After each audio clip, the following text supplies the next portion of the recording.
네, 이렇게 곰돌이처럼 팀플로 고통받으신 적 많으시죠? 혹은 팀플이 처음이라서 어떻게 해야 팀플 과제를 효율적으로 마무리할 수 있을지 고민인 분들도 계실 거예요. 그래서 이번 영상에서는 제가 센스 있는 팀플 조언이 되는 방법에 대해서 알려드리려고 합니다. 팀플은 소통이 핵심입니다. 보통은 자료조사, PPT, 발표로 역할을 나누어서 진행하는 경우가 많은데요. 모든 과정에서 원활한 소통이 이루어지지 않으면 전체 흐름이 어색하고 주제에서 벗어나는 경우가 많습니다. 또한 소통 과정에서는 의견은 적극적으로 어필하고 또 자신과는 다른 의견은 수용할 수 있는 유연한 태도로 소통을 한다면 좋은 결과는 자연스럽게 따라올 거예요. 이러한 태도를 가장 잘 보여주는 것은 카톡을 얼마나 빨리 확인하느냐입니다. 직접 만나서 과제를 진행하는 것이 가장 좋지만 여러 이유로 비대면 메신저를 사용해서 의견을 나누는 경우가 많은데요. 그런데 혹시 여러분들도 조금만 있다가 확인해야지 하고 덮어두었다가 까먹고 대답을 못하는 경우 있지 않으신가요?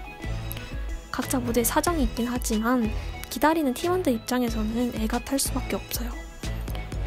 팀플은 모두가 합의하지 않는다면 다음 단계로 진행하기가 어렵기 때문입니다. 우리 정말 급한 사정이 있는 것이 아니라면 카톡은 바로바로 확인하고 답변을 주는 것이 좋습니다.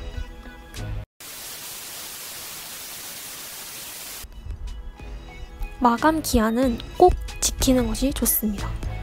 보통 팀플은 누군가가 기한을 지키지 않으면 다음 일정들도 계속해서 딜레이가 되기 때문에 마감 기한은 꼭 필수로 지켜주어야 해요. 이 외에도 여러 변수로 딜레이 되는 경우가 많기 때문에 다른 조원의 피드백 시간도 확보하기 위해서는 최대한 타이트하게 일정을 잡고 빠르게 진행하는 것이 제일 좋습니다. 자신이 해야 할 일이 정해지면 미루지 않고 바로바로 하는 습관을 들이는 것이 가장 중요해요. 나의 점수뿐만 아니라 모든 팀원의 점수와 성적에 영향을 미치기 때문입니다. 제일 간단하다는 이유로 자료조사를 맡겠다고 하시는 분들이 많은데요. 사실 자료조사는 전체적인 과제의 퀄리티를 결정하는 만큼 아주 책임감이 막중한 파트입니다. 팀플을 하다 보면 간혹 나무위키나 지식백과를 그대로 긁어오시는 분들이 있어요. 이 두 사이트는 간단히 개념을 이해하거나 자료조사의 방향성을 줍는 데는 유용하지만 실제 팀플 자료로 활용하기에는 어려움이 있습니다. 그래서 저는 나무위키나 지식백과보다는 논문 사이트를 적극적으로 활용하시는 것을 추천드립니다. 이때 키워드 중심으로 논문을 검색하면 원하는 자료를 빠르게 찾으실 수 있을 거예요. 논문은 KCI 등재된 것으로 찾는 것을 추천드립니다. 자료를 모으다 보면 살펴볼 논문의 수도 많고 분량도 길어서 막막하실 텐데요.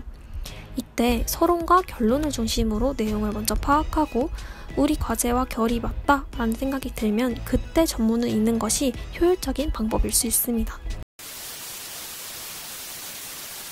이렇게 자료를 다 모았다면 이제 다른 팀원에게 전달하는 과정이 남았는데요. 이때 자료만 보내기보다는 자료별로 간단하게 핵심 내용을 정리하고 어떤 부분에 활용하면 좋을지 메모하여 전달한다면 센스 만점 팀플 조언이 될 수 있습니다. 또한 이러한 자료들은 나중에 참고문헌으로 정리해서 작성해야 하기 때문에 출처를 함께 전달하는 것이 좋은데요. 이때 캡처본이나 링크만 보내기보다는 참고문헌 형식을 지켜서 보내주는 것이 좋습니다. 보통 APA 미국 심리학회 스타일, 시카고 대학 스타일이 제일 많이 활용됩니다. 논문의 경우 논문 사이트의 인용하기 버튼으로 손쉽게 복사해서 붙여넣기가 가능해요. 하지만 뉴스 기사 같은 것들은 그 형식을 맞추기가 번거로운데요. 이때 활용하기 좋은 사이트를 소개해 드릴게요.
발표자는 단순히 PPT 내용을 읽는 것이 아니라 발표의 내용을 모두 숙지하고 있어야 합니다. 거의 모든 발표 이후에는 질의응답 시간이 있는데요. 물론 그 파트를 담당한 사람이 답변을 하는 방법도 있지만 기본적으로는 발표자가 그 내용을 숙지하고 답을 할 수 있어야 합니다. 발표 대본 숙지는 물론이고 질의응답까지 준비한다면 센스 만점 팀플 조언이 될 수 있어요. 이렇게 오늘 영상에서는 팀플 매너에 대해서 이야기를 나누어 보았는데요. 여러분들이 생각하시는 팀플 매너에는 어떤 것이 있나요? 우리 모두 이런 팀플 매너들을 숙지해서 행복한 팀플 생활을 해나갈 수 있으면 좋겠습니다. 그럼 오늘 영상은 여기까지이고 우리는 다음 영상에서 만나요. 안녕.